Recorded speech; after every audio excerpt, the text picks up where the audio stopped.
할렐루야. 네.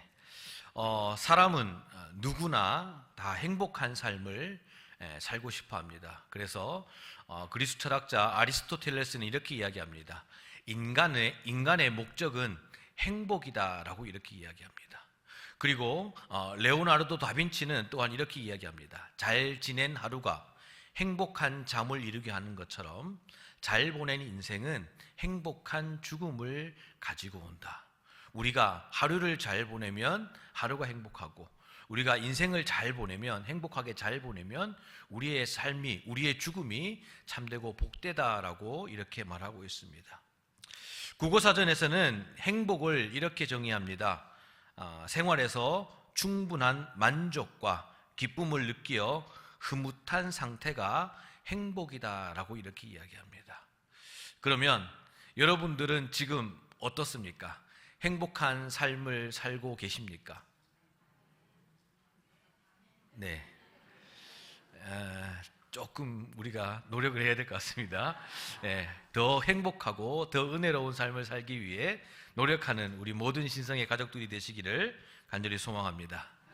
네, 이렇게 많은 사람들이 행복을 추구하고 행복한 삶을 살기 위해서 노력을 하다 보니까 많은 사람들이 또 이 행복에 대해서 이야기합니다.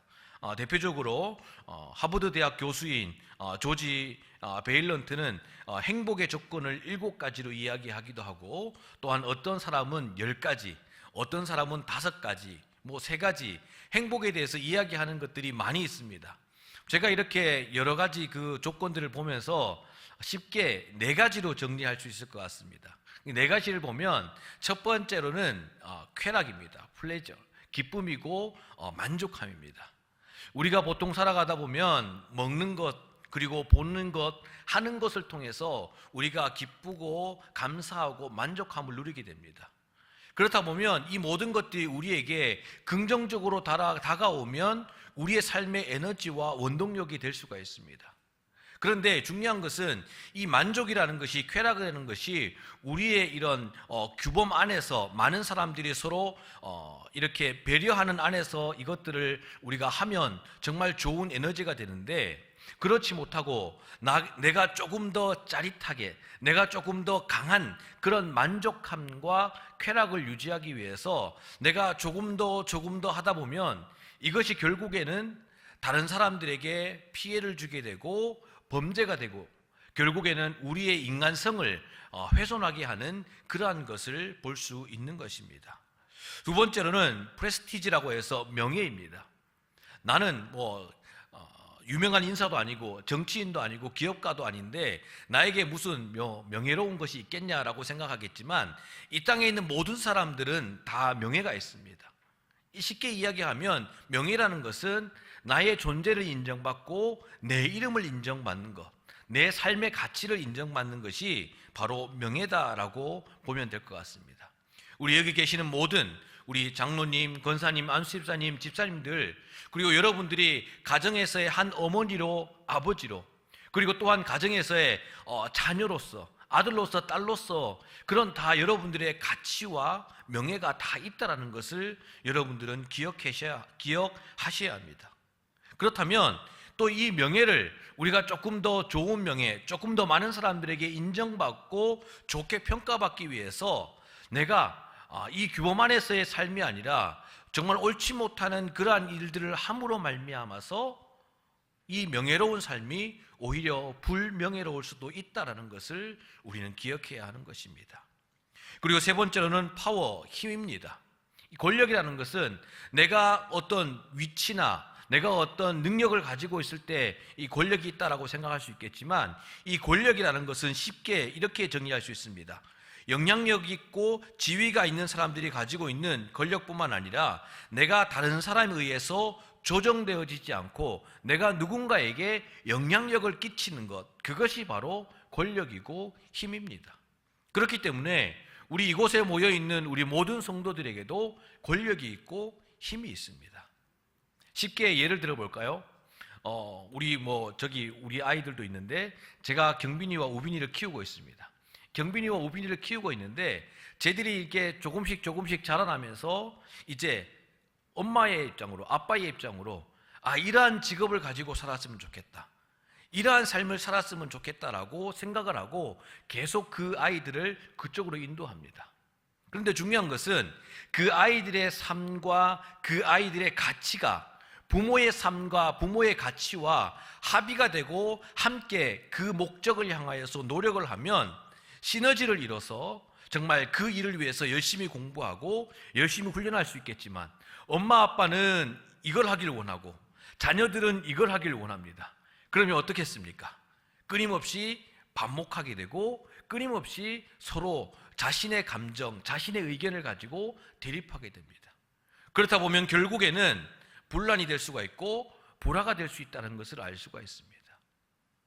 즉, 작은 예로 든 것이지만 내가 가지고 있는 힘, 내가 가지고 있는 능력으로 우리의 자녀들 혹은 내가 속해 있는 그 공동체 가운데 누군가를 내 욕심대로 하려고 하지는 않았는지, 내가 가지고 있는 그 힘, 내가 가지고 있는 그 권력을 과연 우리는 하나님 앞에 올바르게 사용하고 있는지를 돌아볼 줄 알아야 합니다. 신앙생활도 마찬가지입니다. 하나님께서 나에게 원하는 것은 여기에 있는데 내가 원하는 것은 이것이 아닌 다른 것이라고 계속해서 기도하고 원하고 하나님께서 예비하신 그 길이 아닌 다른 길로 가다 보면은 결국에는 우리의 신앙과 우리의 믿음이 하나님께서 보시기에 좋지 않은, 불순종하는 믿음과 신앙생활밖에 될 수 없다는 것을 우리는 기억해야 하는 것입니다. 특별히 우리는 자본주의의 삶을 살아가고 있기 때문에 이 앞에 있는 쾌락이나 명예, 이 권력들을 무엇으로? 바로 이 재산, 내가 가지고 있는 돈으로 다 할 수 있다라고 생각을 하게 됩니다. 그래서 많은 사람들이 뭐라고 이야기합니까? 뭐니 해도 머니가 최고다. 여러분들은 어떻게 생각하십니까? 많은 사람들은 뭐니 해도 머니가 최고다, 내가 돈만 있으면 권력도 살 수가 있고 쾌락도 살 수가 있고 그리고 명예도 살 수 있다라고 말합니다. 많은 사람들이 다 그렇게 속삭이고 많은 사람들이 다 그렇게 그 길로 가라라고 이렇게 이야기합니다. 하지만 오늘 앞서 1부, 2부, 3부, 4부 예배를 통해서 담임 목사님께서 우리는 그런 사람들이 아닌 정말 그리스도인으로서 하나님의 모습을, 예수 그리스도의 모습을 닮아가기 위해 노력하는 사람이기 때문에 때로는 그것을 거절할 줄 알고 거부할 줄 알고 또한 잘라낼 줄 아는 거룩한 믿음의 삶을 살아가야 하는 것입니다. 그렇다면 우리 그리스도인은 어떻게 행복을 유지할 수가 있겠습니까? 과연 그렇다면 우리는 어떻게 행복한 삶을 살아갈 수가 있겠습니까? 그리스도인들이 행복하게 살아가는 방법을 크게 두 가지로 이야기하자면은 첫 번째로 가장 필요한 것은 무조건적인 사랑입니다. 여러분도 한번 생각해 보십시오. 여러분들 연애를 할 때거나 혹은 사랑을 할 때 혹은 자녀를 제일 처음 봤을 때 내가 무조건적인 사랑을 하고 또는 내가 무조건적인 사랑을 받았을 때 정말 그때 어땠습니까? 너무나도 행복하고 너무나도 만족한 삶을 살았다는 것을 우리는 돌아볼 수가 있을 것입니다. 여러분들의 기억이나 여러분들의 그 추억, 저 깊은 곳에서 한번 생각해 보시길 바랍니다. 예를 들자면 아주 어린 아이, 갓난아기가 있습니다. 그 아이가 어떻습니까? 하루 종일 먹고 싸고 저질합니다. 그죠? 그런데 그 갓난아기를 볼 때 어떻습니까? 그저 좋습니다. 아무 말도 하지 않고 그저 옹알이만 했는데 아빠라고 했다고, 엄마라고 했다고 세상 팔방 다 자랑하고 다닙니다. 그냥 살짝 기어다녔는데 뒤집게 했다고, 이제 곧 뛰어다닐 것 같다고 그렇게 자랑합니다. 왜 그렇습니까? 내가 그 사랑하는 아이가 너무나도 사랑스럽고 너무나도 아름답고 너무나도 소중하고 나에게 정말 아무런 조건 없이 그 사랑을 주고받을 수 있는 관계다라고 생각하기 때문입니다. 그런데 그 아이가 이제 조금 커 보십시오. 어렸을 때는 정말 갓난장일 때는 그렇게 사방팔방 똥을 싸도 괜찮고 웃으면서 치우는데 요즘은 이제 방구 한번 꼈다고 냄새 난다고 난리 칩니다. 뿐만 아닙니다. 어렸을 때는 하루 종일 울고 보챈다고 업어주고 안아주고 달래면서 혹은 아픈 것은 아닌지 배고픈 것은 아닌지 돌아보는데 요즘은 어떻습니까? 야, 제발 좀 조용히 공부 좀 해라, 시끄럽다, 난리 치면서 잔소리합니다. 오해하지 마십시오. 우리 집 이야기는 아닙니다. 우리 집 이야기는 아닙니다. 일반적인 가정의 이야기입니다. 왜 그렇습니까? 그 자녀들에게 갓난장이었을 때는 그저 살아 움직이는 것만으로도 감사하고 기쁨이 있어서 아무런 조건이 없었는데, 이제 조금씩 커져가다 보니까 기대가 생깁니다. 이것을 했으면 좋겠습니다. 이렇게 살았으면 좋겠습니다. 나에게 그 무조건적인 사랑에서 조금 바라는 것이 생기고 조금 조건이 생기다 보니까 그 가운데 사랑이 예전만큼 못하게 되는 것을 볼 수가 있습니다. 즉, 우리는 행복한 삶을 살기 위해서 이렇듯 아무런 조건 없는 사랑을 주고받는 그러한 관계가 되어야 합니다. 하나님도 마찬가지입니다. 하나님도 우리를 정말 아무런 조건 없이 사랑해 주셨기 때문에 우리에게 독생자 예수 그리스도를 보내주셨고, 우리를 사랑하시고 우리를 지금까지도 우리를 보살펴 주시고 인도해 주시는 분이 바로 하나님이시다는 것을 우리는 알고 있는 것입니다. 여러분들, 하나님께서 우리를 아무런 조건 없이 사랑하셨던 것처럼 여러분들도 누군가를 아무런 조건 없이 사랑하고 그를 위해서 기도해 주고 그를 위해서 아낌없이 베풀어주는 귀한 삶을 살아가시기를 간절히 소망합니다. 제가 정말 좋아하는 말씀이 여러 가지 있는데 그 중에 하나가 사도행전 20장 35절 말씀입니다. 예수께서 이르시되 주는 것이 받는 것보다 복이 있다. 우리는 받는 것도 너무나도 좋지만 주는 것도 더 큰 의미와 더 큰 가치가 있다는 것을 깨닫게 되는 것입니다.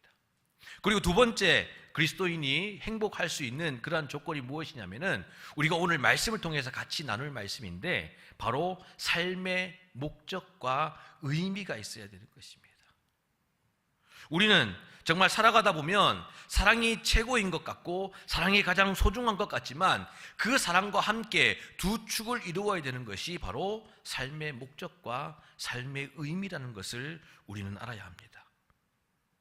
내가 이렇게 살아갈 때 나에게 기쁨이 있고 나에게 만족이 있고 나에게 정말 큰 의미가 있다는 것을 깨달았을 때는 그 일이 비록 힘들고 어렵고 정말 누가 봐도 고난이 되는 그 길이라고 할지라도 내가 그 길을 감사함으로 걸어가는 것을 볼 수가 있는 것입니다. 오늘 저와 여러분들이 이 사도행전 18장 말씀을 통해 여기에서 나와 있는 브리스가와 아굴라를 통해서 과연 우리는 어떤 삶의 목적을 가지고 살아가야 되는지, 또한 우리가 그 삶의 목적을 이루기 위해서 어떻게 우리가 신앙생활하고 함께 살아가야 되는지를 나누어 보도록 하겠습니다. 먼저 첫 번째로는 나를 필요하는 곳으로 우리가 함께 가야 하는 것입니다. 여러분들, 거창고등학교는 1953년에 이렇게 개원이 되었고 기독교 신앙을 바탕으로 한 민주시민 양성이라는 근학 이념을 가지고 있습니다. 그래서 나름 이 미션 스쿨 중에서도 많은 사람들에게 영향력을 끼치고 좋은 학교로 알려져 있습니다. 이 거창고등학교 3대 교장 선생님이었던 전영창 교장 선생님이 이 직업을 선택하는 10가지 계명이 있는데 그 중에 이러한 계명이 있습니다. 한번 같이 읽어보겠습니다. 시작. 내가 원하는 곳이 아니라 나를 필요로 하는 곳을 택하라. 여러분들, 우리는 신앙생활을 하면서 내가 원하고 내가 바라는 자리, 내가 원하고 내가 바라는 일이 아닌 하나님께서 나에게 예비하시고 하나님께서 나에게 주신 그러한 자리와 그러한 일에 순종할 줄 아는 믿음의 삶을 살아가야 합니다. 오늘 우리가 읽지는 않았지만 사도행전 18장 2절 말씀 보면 이렇게 기록되어 있습니다. 아굴라라 하는 본도에서 난 유대인 한 사람을 만나니 글라우디오가 모든 유대인을 명하여 로마에서 떠나라 한 거로 그가 그의 아내 브리스길라와 함께 아달리아로부터 새로운지라 바울이 그에게로 가매라고 기록하고 있습니다.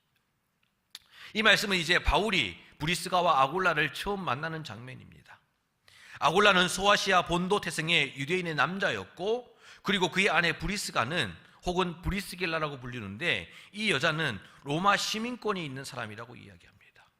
그리고 많은 학자들에 따지면 이 로마의 브리스가라고 하는 유명한 귀족 가문이 있는데 그 귀족 가문의 한 사람이라고 가정했을 때 이 브리스가는 로마에서도 엄청나게 영향력 있는 사람이다라고 이렇게 이야기합니다. 그렇기 때문에 이 브리스가와 아굴라가 함께 결혼을 해서 가정을 만들었습니다. 그래서 함께 로마에서 잘 살아가고 있었는데 오늘 2절 말씀 보면 어떻게 기록되어 있습니까? 유대인의 한 사람을 만나니 아굴라라는 본도에서 난 유대인 한 사람을 만나니 글라우디오가 모든 유대인을 명하여 로마에서 떠나고라 한지고라고 이렇게 기록하고 있습니다. 이 말이 무엇이냐면은 로마에도 많은 유대인이 있었습니다. 그 유대인들 가운데 일부는 바울처럼 예수 그리스도를 만나고 성령님을 경험하면서 참된 그리스도인의 삶을 살아가고 있었습니다. 그러다 보니 바울처럼 열심히 복음도 전하고 말씀도 가르치고 그러한 삶을 살았습니다. 또 다른 한쪽에는 지금까지 살아왔던 것 같은 바리새인과 같은 유대인이 있었습니다. 그러다 보니까 이 성령을 체험하고 예수 그리스도를 만난 이 유대인들과 계속해서 반복을 하는 것입니다. 왜 이렇게 선교하느냐? 왜 너희들은 율법대로 살아가지 못하느냐? 계속해서 이러한 분쟁과 이러한 불화가 생기다 보니까 이 로마의 시대가 어지러워집니다. 그래서 결국에는 글라우디오라는 황제가 AD 약 49년경에 이 로마에 있는 모든 유대인들을 다 추방하게 됩니다. 다 추방하게 되니까 아굴라와 브리스가도 어떻게 됩니까? 이 로마에서 떠나게 됩니다. 물론 브리스가가 로마의 시민권을 가지고 정말 귀족의 어떤 그러한 가문이었다면 자유할 수가 있겠지만 내 사랑하는 남편을 위해서 또한 그리고 그들이 거기에서 예수님을 만나고 성령님을 만남으로 말미암아서 그들의 믿음과 신앙을 지키기 위해서 이 로마를 떠나게 되는 것입니다. 그리고 해서 어디로 갑니까? 고린도로 갑니다. 여러분들, 그러면 왜 이 브리스가와 아굴라가 로마에서부터 고린도로 자신의 삶의 터전을 옮겼겠습니까? 먼저 첫 번째로는 이 로마에는 아프로디테 신전 말고도 이 12개의 신전이 있었습니다. 그래서 수많은 사람들이 이 고린도를 방문했습니다. 많은 사람들이 왔다 갔다 했어요. 그리고 여러분들, 제가 그림을 하나 보여드리겠습니다. 이 그림은 이스트미아 제전이라고 해서 로마의 4대 제전이 있었는데 첫 번째로는 올림피아, 그 다음에 피티아, 이스트미아, 네메아, 이렇게 4대 제전이 있었습니다. 쉽게 표현하면 이 4가지의 올림픽이 있었습니다. 그래서 올림피아가 지금 우리가 알고 있는 그 올림픽이 지금까지 명맥으로 이어지고 있고, 이스트미아는 뭐냐면은 이 포세이돈의 그 신을 기르기 위해서 2년 동안 서로 운동경기 체육대회를 통해 그 포세이돈을 기념하는 제전 체육대회였습니다. 그래서 여러분들 그림에도 나와 있지만 전차 경주, 그리고 판크라티온이라는 것은 우리나라에 태권도가 있는 것처럼 고대 그리스의 전통 무예입니다. 그리고 레슬링, 이런 여러 가지 스포츠를 통해, 운동을 통해 서로 자신의 우위를 겨루고 많은 사람들이 모여서 관람하는, 즉 요즘으로 따지면 올림픽과 그리고 월드컵이나 비슷한 그런 것이었습니다. 이 고린도에 이렇듯 신전이 많고 이스트미아 제전이 열리다 보니까 여러분들, 브리스가와 아굴라가 어떤 직업을 가지고 있습니까? 이건 다 아십니다. 그죠? 뭘 만드는 직업이죠? 네, 천막을 만드는 직업을 가지고 있었습니다.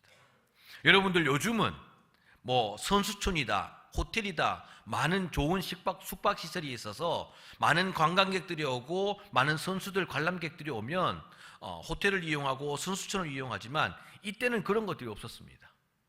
이때는 무엇이 있었냐면은 그 많은 사람들을 재우고 그 많은 사람들이 생활하기 위해서 천막을 제공했습니다. 그러다 보니까 이 천막을 만들었던 브리스가와 아굴라가 고린도로 향하게 되는 것입니다.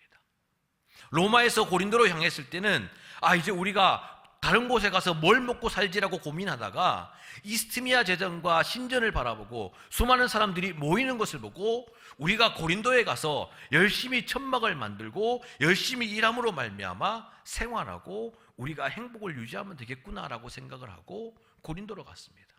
그런데 여러분들, 오늘 본문 말씀을 함께 보겠습니다. 본문 말씀 18절과 19절 말씀 이렇게 기록되어 있습니다. 같이 한번 읽겠습니다. 시작. 바울은 더 여러 날 머물다가 형제들과 작별하고 배 타고 수리아로 떠나갈새 브리스길라와 아굴라도 함께 하더라. 바울이 일찍이 소원이 있었으므로 갱그리아에서 머리를 깎았더라. 에베소에 와서 그들을 거기에 머물게 하고 자기는 회당에 들어가서 유대인들과 변론하니. 아멘. 여러분들, 앞서 제가 브리스가와 아굴라는 자신의 삶, 행복한 삶을 유지하기 위해서 고린도로 자신의 삶의 터전을 옮겼다라고 말씀드렸습니다. 그런데 이 적어도 1년 6개월 그리고 더 많은 시간을 고린도에서 천막을 만들면서 자신의 삶의 터전으로 이 고린도에서 열심히 자신의 영업을 일구었는데 바울을 만나게 됩니다.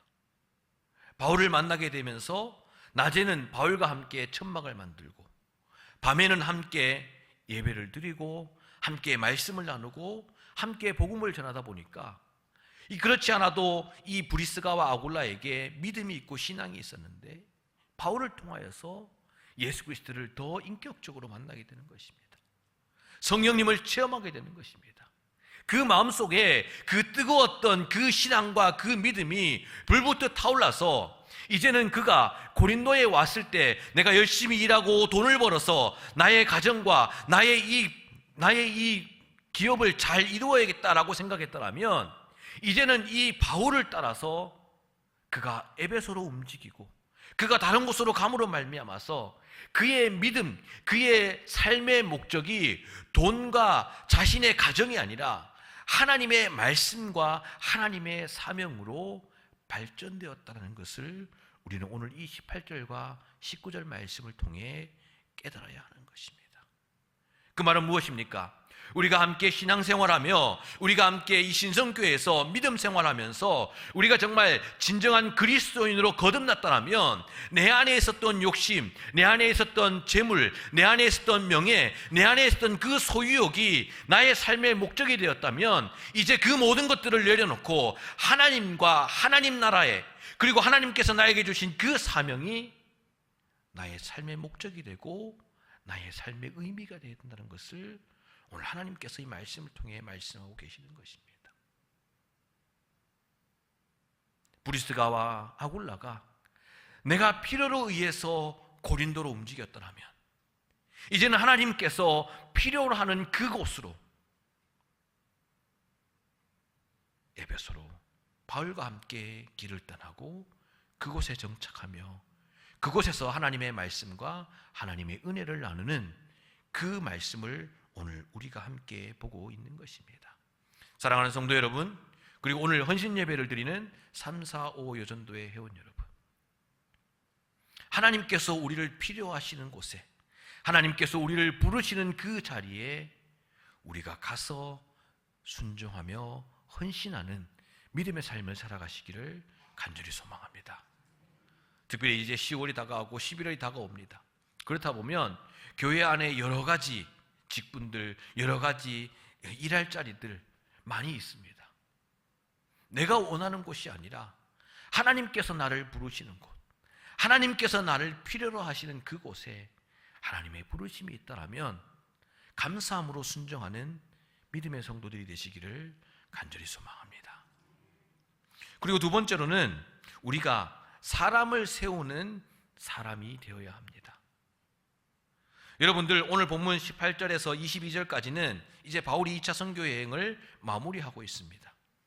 그리고 23절 말씀은 이제 얼마 있다가 떠나라고 기록하고 있는데 여기서부터 이제 바울의 3차 선교 여행이 시작된다라고 볼 수 있습니다.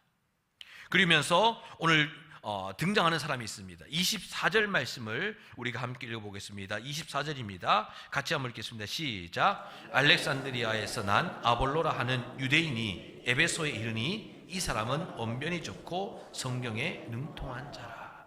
아멘. 아볼로가 이제 에베소 교회에 아볼로라는 사람이 등장합니다. 이 사람이 어떤 사람입니까? 알렉산드리아에서 났다라고 기록하고 있습니다. 여러분들, 알렉산드리아는 어떤 곳이냐면은 지금의 이집트를 이야기합니다. 그 당시 로마 시대 때 로마의 엄청난 그 제국에서 로마 다음으로 가장 큰 도시였다라고 이렇게 이야기합니다. 그리고 많은 학자들이 로마보다 더 문화와 학문이 발달된 도시가 알렉산드리아였다라고 이렇게 이야기합니다. 왜 그러냐면은 이 로마보다 알렉산드리아에 더 많은 박물관들이 있었고요. 당시에 40만 권에 이르는 그 책을 소장하고 있는 세상 그 당시 세계에서 가장 큰 도서관이 알렉산드리아에 있었다라고 고고학자들은 이야기합니다. 이 알렉산드리아에서 아볼로가 태어났습니다. 그 말은 무엇입니까? 그곳에서 어렸을 때부터 정말 많은 교육을 받고 자라난 사람이었습니다. 오늘 본문 말씀 24절 말씀에 보면 24절 말씀에 보면 언변이 좋고 성경에 능통한 자라라고 기록하고 있는데, 이전에 있던 개역 한글 말씀을 보면, 개역 한글 번역을 보면 학문이 많고라고 기록하고 있습니다. 이 학문이 많고라고 기록되어 있는데, 오늘 이 언변이 좋다라는 이 로기오스라는 단어가 바로 학식이 있다, 유식하다라고 하는 그 단어의 의미를 가지고 있습니다. 즉 이 아볼로가 정말 좋은 언변을 통해, 그리고 어렸을 때부터 배웠던 학문, 어렸을 때부터 배웠던 이 성경을 통해, 율법을 통해 이 에베소 교회에서 많은 사람들을 가르치고 있습니다.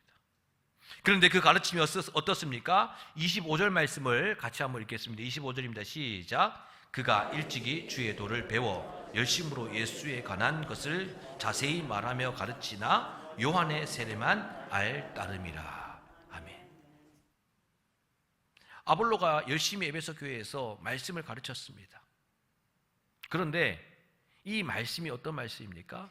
이 알렉산드리아에서 가지고 있었던 학문과, 여러분들 오늘 본문 말씀에 보면 요한의 세례만 알 따름이다 라고 이렇게 이야기합니다.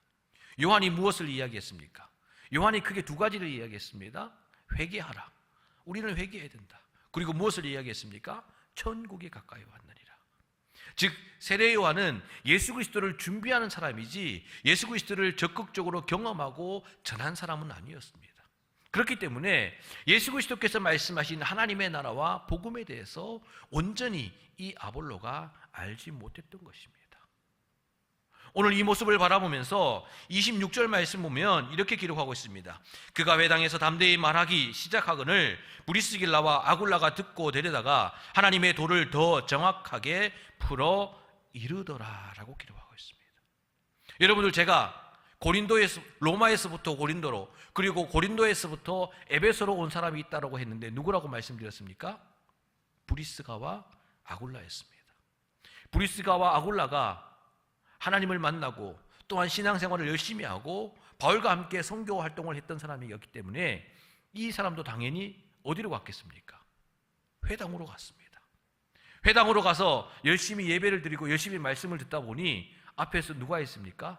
아볼로가 있습니다.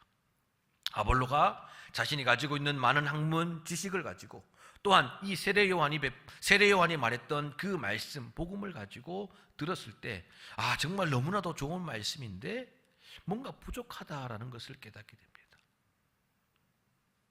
그래서 오늘 말씀 보면 26절 말씀에 브리스길라와 아굴라가 듣고 데려다가 라고 기록하고 있습니다.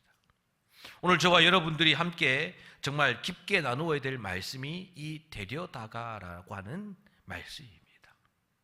데려다가라고 하는 이 헬라어로 프로스남바노우라는 말은 정확하게 표현하자면 그냥 데려다가라는 것이 아니라 집으로 모시고 오다, 집으로 모시고 와서 식사를 베풀었다라고 하는 의미입니다.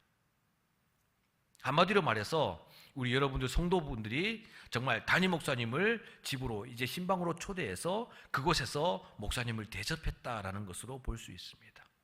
근데 여러분들, 이 브리스가와 아굴라도 유대인과 마찬가지입니다. 그죠? 유대인은 집에 손님이 오면 어떻게 대접하냐면은 제일 먼저 손과 발을 씻겨줍니다.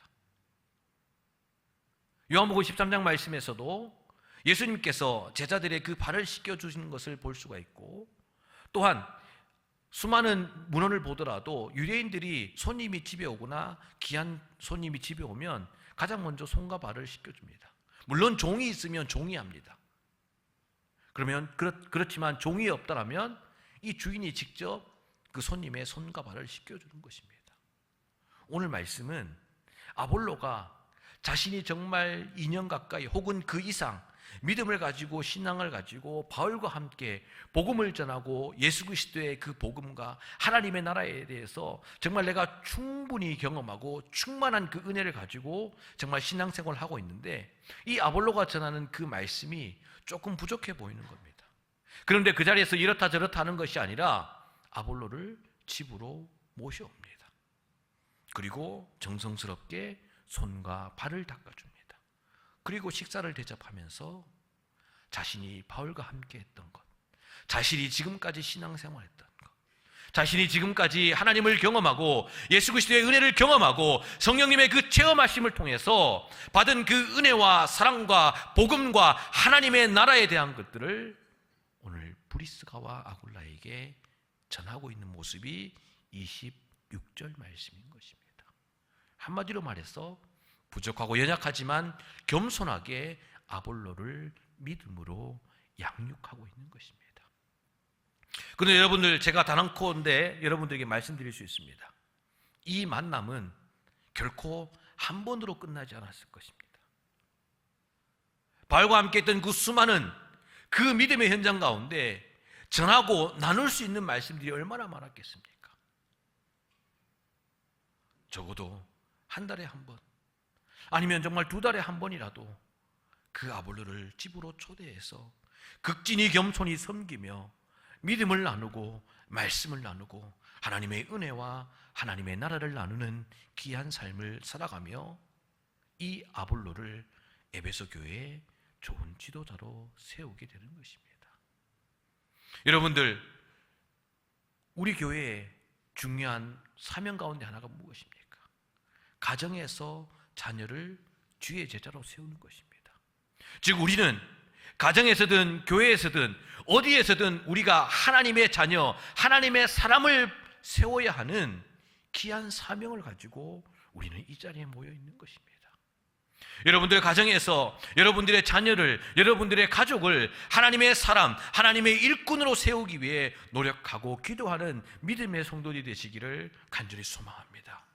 뿐만 아니라 여러분들 여전도의 모임 가운데, 여러분들의 목장 모임 가운데, 여러분들의 그 수많은 믿음의 공동체 가운데 그 한 사람 세우기 위해서 기도하시고 섬기시고 헌신하는 우리 귀한 믿음의 여전도 회원들, 그리고 우리 성도들이 되시기를 간절히 소망합니다. 하나님께서 그 모습을 보고 열매를 맺으시고 축복해 주십니다. 제가 또 하나 그림을 보여드리겠습니다. 사진을 보여드리겠습니다. 잘 보이지 않으실 겁니다. 잘 보이지 않으실 건데 저 석판이 뭐냐면은 고린도에 있는 바울 기념교회에 있는 석판입니다. 여러분들 나중에 이렇게 고린도 교회 바울 기념교회 검색해 보시면 저 석판이 나오는데, 여러분 자세히 보시면 알겠지만 왼쪽에는 1, 2, 3, 4, 5, 6 이게 쭉 쓰여져 있고요. 그리고 그 숫자, 아라비아 숫자 옆에는 헬라어로 막 쓰여져 있습니다. 예, 여러분들 보시고 저도 봐도 잘 모릅니다. 근데 분명한 것은 1번 옆에 바울이라는 이름이 쓰여져 있습니다. 그 말은 무엇입니까? 초대 고린도 교회 지도자, 즉 담임 목사님이 바울이었습니다. 그리고 2번 옆에 누가 써 있겠습니까? 아볼로가 쓰여져 있습니다. 고린도 교회의 2번째, 고린도 교회의 2대 담임 목사로 아볼로가 와서 그 교회를 믿음으로, 말씀으로, 기도로 잘 양육하는 좋은 지도자가 되었다라고 기록하고 있는 것입니다. 그 말은 무엇입니까? 브리스가와 아굴라의 이 겸손한 헌신과 이 하나님께 드리는 노력이 하나님께서 이 아볼로라는 귀한 지도자, 아볼로라는 이 고린도 교회의 영적인 리더자를 세우셨다라고 말씀하고 있는 것입니다. 마찬가지입니다. 우리에게도 삶의 목적이 있고 우리에게도 바라는 것들이 있습니다. 하지만 그것이 내가 원하고 내가 바라는 그 자리, 그 일이 아니라 하나님께서 준비하시고 하나님께서 예비하신 그 자리와 그 일을 통해 하나님께 영광 돌리는 삶을 살아갔을 때 하나님께서 우리에게 더 큰 은혜와 축복을 주시는 것입니다. 내가 이 교회에서, 내가 우리 공동체 가운데서 내가 더 명예롭고 내가 더 잘나고 내가 더 돋보이기보다는 내가 누군가를 위해서 섬기고 헌신하며 기도할 때 하나님께서 그 모든 과정을 통해 우리 모두를 축복해 주시고 그 가운데 좋은 영적인 리더자, 좋은 하나님의 일꾼들을 세워주시는 줄로 믿으시기를 간절히 소망합니다. 우리 3, 4, 5 여전도회 헌신제배를 통해 내 삶의 목표가, 내 삶의 목적이 어디에 있는지를 다시 한번 점검하시고 또한 수정하는 우리 귀한 믿음의 성도들, 여전도회 회원들이 되시기를 간절히 소망합니다. 과연 내가 바라고 원하는 일이 나의 목적인지, 내가 세워지고 내가 많은 사람들 앞에 잘 보여지는 것이 나의 만족인지, 아니면 하나님께서 주시는 그 말씀에 따라서 하나님께서 인도하시는 그 인도하심에 따라서 겸손히 순종하며 하나님께 영광 돌리는 삶을 살아가는 것이 내 삶의 목적인지, 우리의 삶 가운데 그 삶의 의미와 그 삶의 목적을 찾아가는 우리 모든 성도들이 되시기를 간절히 소망합니다. 그 과정 가운데, 그 기도 가운데 힘들고 어렵고 고난과 역경이 있을 것입니다. 하지만 그 모든 과정 가운데 하나님께서 함께 하실 것이고 성령님께서 인도하실 것이고 함께 동역하는 믿음의 동역자들이 차고 넘치는 우리 신성교회가 될 줄로 믿습니다. 기도하겠습니다. 하나님 아버지, 감사를 드립니다. 부족합니다. 연약합니다. 우리는 세상의 행복들을 찾기 위해 너무나도 많은 에너지를 소비하고 낭비하고 있지는 않습니까? 하나님, 하나님께 주시는 우리의 은혜와 하나님께 주시는 우리의 사랑이 너무나도 크고 놀랍다는 것을 깨달으며 주님께서 주신 그 사랑을 마음껏 나누며 살아가는 믿음의 성도들 될 수 있도록 주여 도와 주시옵소서. 특별히 우리의 삶의 목적을 분명히 세울 수 있도록 주님 은혜 베풀어 주시옵소서.